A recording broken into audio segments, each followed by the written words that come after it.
The rain hadn't touched this mountain in weeks, and yet the air felt soaked with something heavier than water, something ancient, watching. I arrived at the retreat 2 days early, just as planned. I told the others I needed time to prepare the space for our guest, but that was a lie. I wanted to see him before anyone else did. His name was Riyan, an artist, a traveler, a man whose birth under the blood eclipse marked him as the chosen sacrifice. He didn't know it yet. All he knew was that someone had offered him a generous grant, a week in the secluded forest house, meals, silence, inspiration.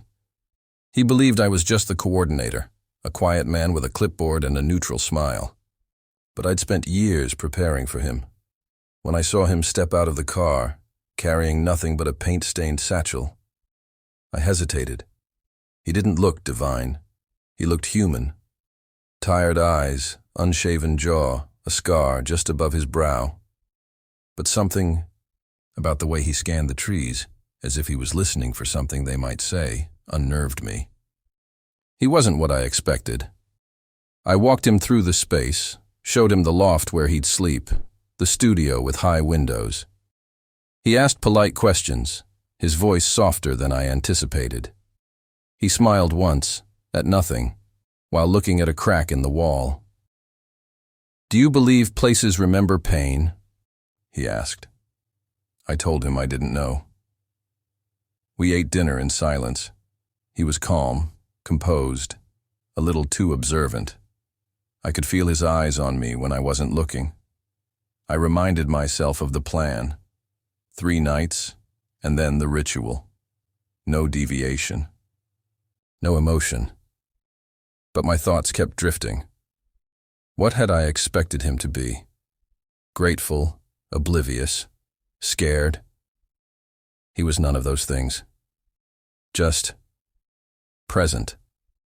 Fully, deeply present. That night, I watched from the hallway as he sketched in a notebook, legs curled under him like a child, lips pressed in concentration. The fire cast shadows across his face, and for a moment, something inside me slipped. I remembered what it felt like to be seen, not as a function of something larger, but as a man, a person. He noticed me. "You don't talk much," he said, not unkindly. "I don't have much to say."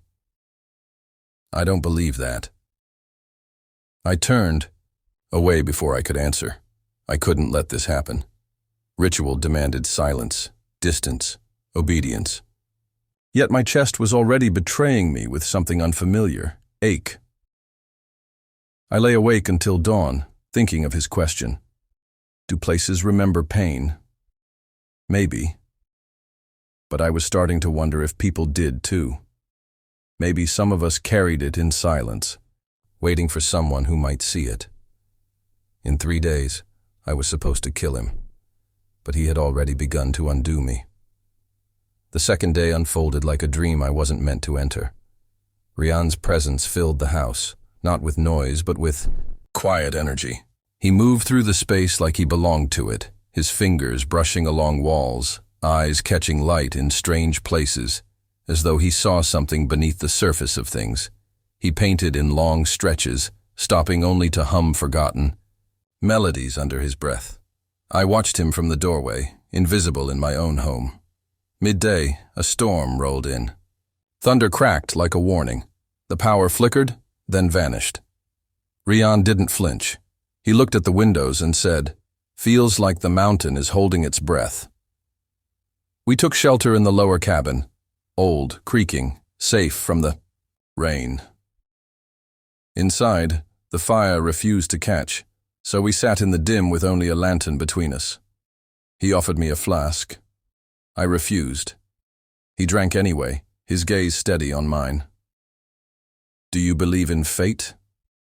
he asked. "I believe in consequences." He laughed once, low and bitter. That's not an answer. I didn't owe him the truth, but I found myself giving it anyway. I was raised to believe that some lives matter more than others, that some sacrifices bring peace. And you believe that? I hesitated.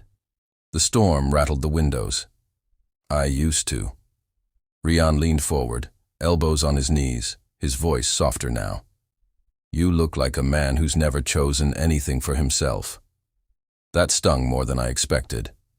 I turned away, but he didn't. Stop. You know what I think? He continued. I think you were sent here with a script, and I'm just not saying my lines the way you rehearse them.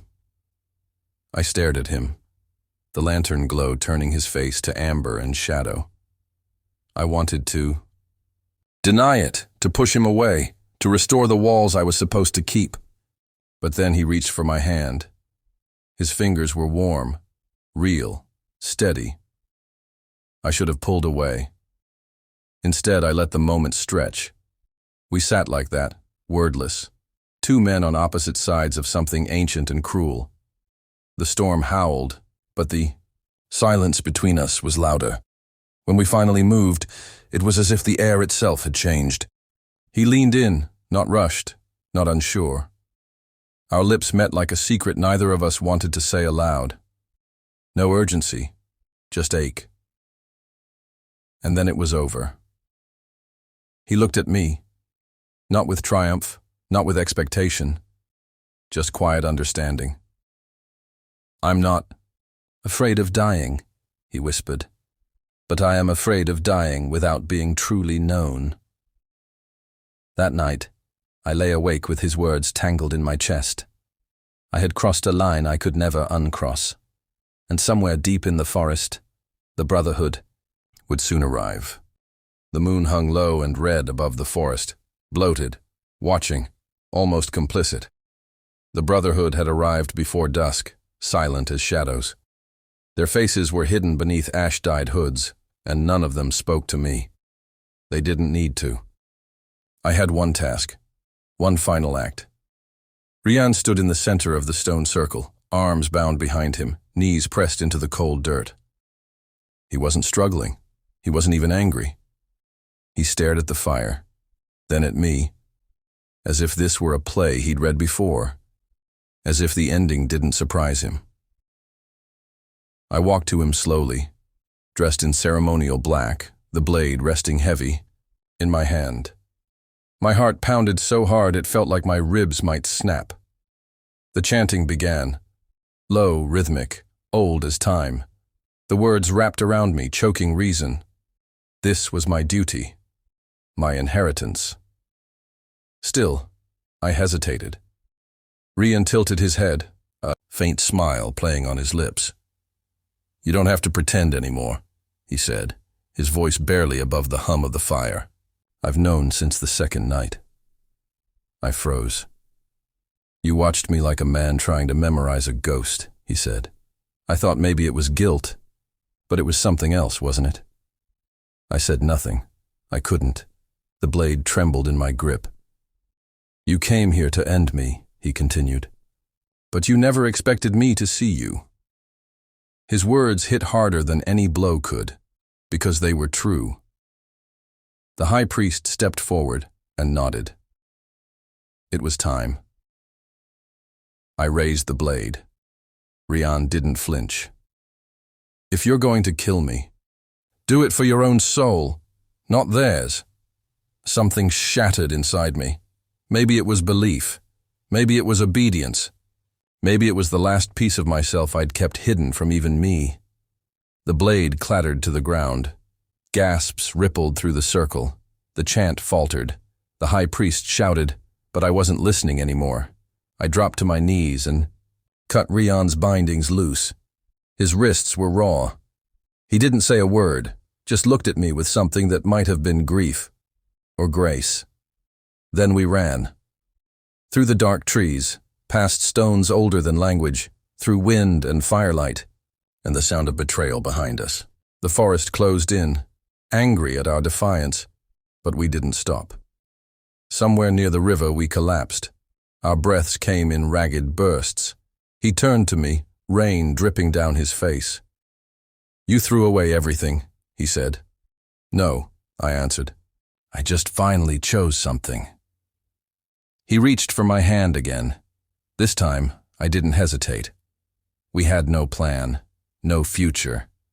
Only this moment, soaked in fear, yes, but also something tender and trembling. For the first time in my life, I wasn't afraid. But I should have been, because love can be its own kind of sacrifice. The days that followed blurred into something fragile and surreal. We found shelter in the remnants of an abandoned chapel deep in the hills, its stained glass windows shattered, its pews devoured by moss. There, time moved slower. The world outside became a myth we tried to forget. But silence has a way of filling with the things you avoid saying. Riyan rarely asked questions. He would sit beside me, paint scenes from memory, our first fire, the curve of my jaw, the way the ritual circle had glowed just before I turned against them. His art was quiet, but it exposed things I wasn't brave enough to say aloud. I tried to believe we were safe, that the Brotherhood had let us go, that I hadn't broken a law written in blood and fire. But every shadow felt heavier. Every sound in the night turned my stomach with dread. One evening, while the wind howled through the broken chapel doors, he looked at me and said, "You can't run forever." "I know," I whispered. He shifted closer, his hand brushing mine. "But I'm not leaving you." It should have comforted me. Instead, it made the ache sharper. He deserved a life untouched by the rituals I once believed in, by the sins still clinging to my skin. But he stayed anyway. Out of love, or loyalty, or both. Then it happened. I woke to smoke, curling through the cracks in the walls. A mark, scorched into the earth just beyond the doorway, a sigil of warning. They had found us, and this time they wouldn't hesitate. I turned to wake Riyan, but he was already standing, eyes on the flames in the distance. "We won't outrun them," he said. "There's a passage beneath the chapel," I told him. "Old tunnels from before the war." He nodded, but he didn't move. "I should stay," he said. "You go." My chest seized. "No. They want me, not you. If I go with them, they'll kill you, Riyan." His eyes met mine, fierce and full of sorrow. "And if I don't, they'll kill you." I didn't know what to say. I had saved him once by betraying everything I was. Now, he wanted to save me in the same way. But love, real love, isn't sacrifice for show. It's choosing someone, again and again, even when the cost is everything. I gripped his hand, pulling him toward the hidden stairwell. We run together, or we don't run at all.